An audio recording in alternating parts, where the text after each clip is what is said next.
It's me again. Just have to.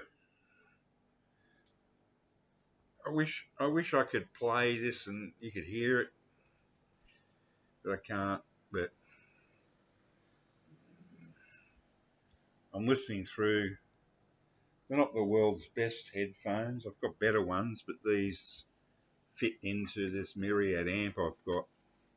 It's got a smaller plug, but it's oops, on there. It doesn't show up very well. I like the way they gave it the original track um, label instead of the Hendrix family foundation thing. There's nothing wrong with that, but I just like the fact that it's on the. Oh, come here. Bloody thing fell out. On the original track label. I just have to give it another review. I've done it before. This is my favourite album of all time, and you know, there are others I love just as much. You know, Van der Graaf Generator and King Crimson, and sorry, the plug fell out. I just had to put it back. Yeah, uh, plenty of others, but this one, when I bought my copy. This is not my original. I've still got it in there. The original mono. I did have it on stereo as well. Um, my original mono I bought in March 1968. Even though this album came out, I think in roughly around the time of Sergeant Pepper's. You know, round about June, July, August '67. Um, I couldn't afford to buy it when it came out, but I've got my first job in early 1968 and January, and one of my first pay packets, I bought this for my 16th birthday. Sorry, 17th birthday in 1968. I remember it well. Gugenti's Record Bar. You had 3 copies up on the wall, and they were all going for $3.85, whereas the normal price was $5.25. I should have bought all 3. I hadn't heard the album. It didn't get radio play in Australia. Hendrix had his hits. I had his singles. The first album I experienced, but this one I just couldn't get the money together. And also in those days, unless the local record bar stocked a record, you had to go looking for it. So I got it maybe 4 to 6 months after it came out, and I'll never ever forget putting this on ever. I'll never forget it. As much as I love his early singles and that first album, that was sort of like rock, psychedelic rock, you name it, just brilliant. But when I put this on, I went, what is this?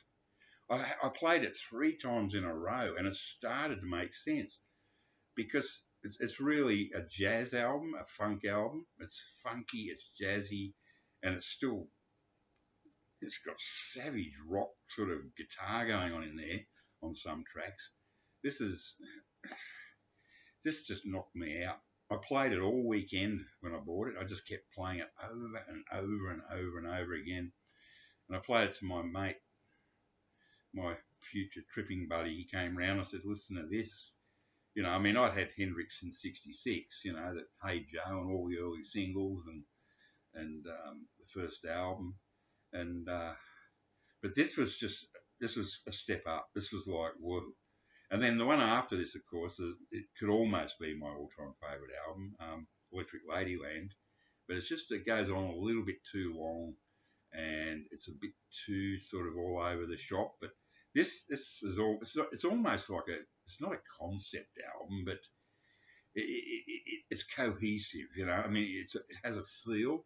This is so poetic. The lyrics on this are just wonderful. It's poetic.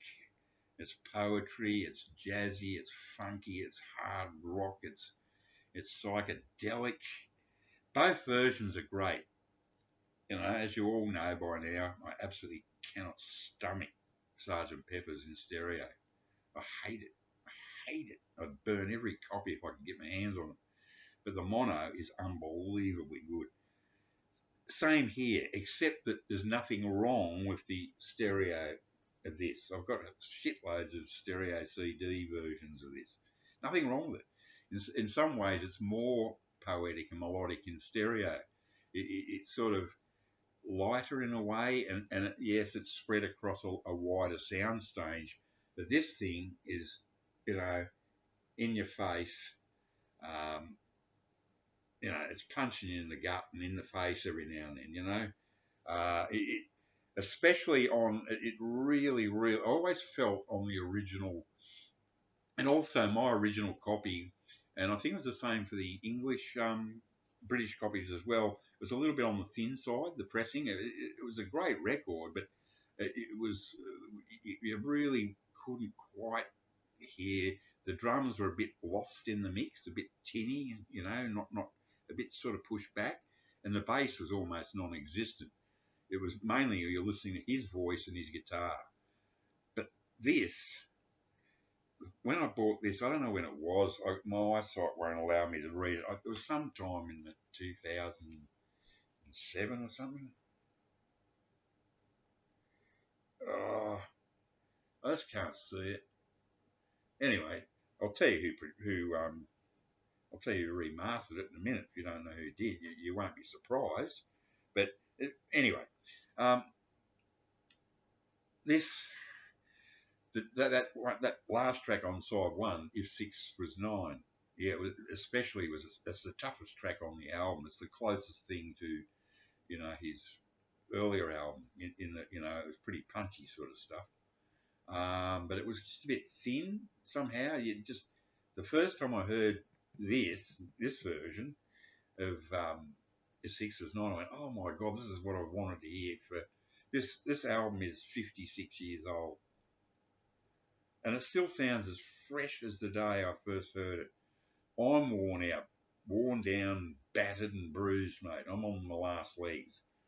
This thing is as fresh as the day it was made. It's so timeless to me.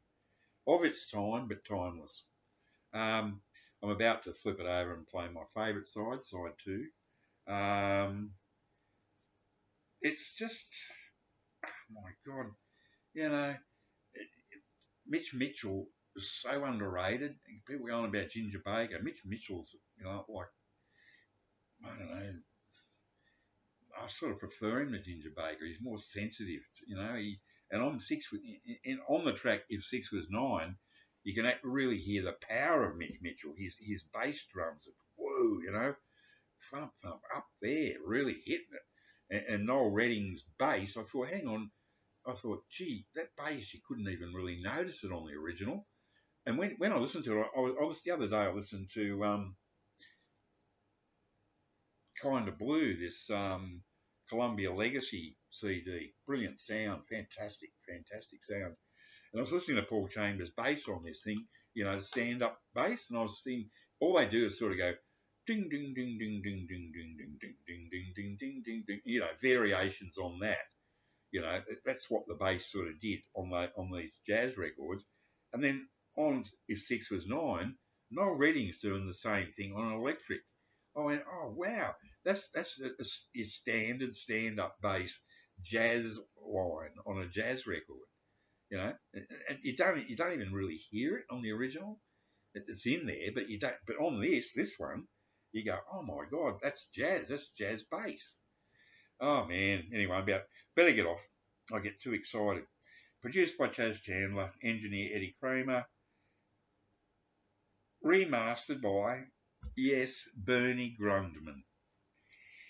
I never even noticed that before. When I first got this, I've heard of Bernie Grundman, but before Michael 45 RPM audiophile and all those started going on and on about Bernie Grundman, I never even bothered to check this, because as soon as I heard this, I thought this is the way I've always wanted to hear it.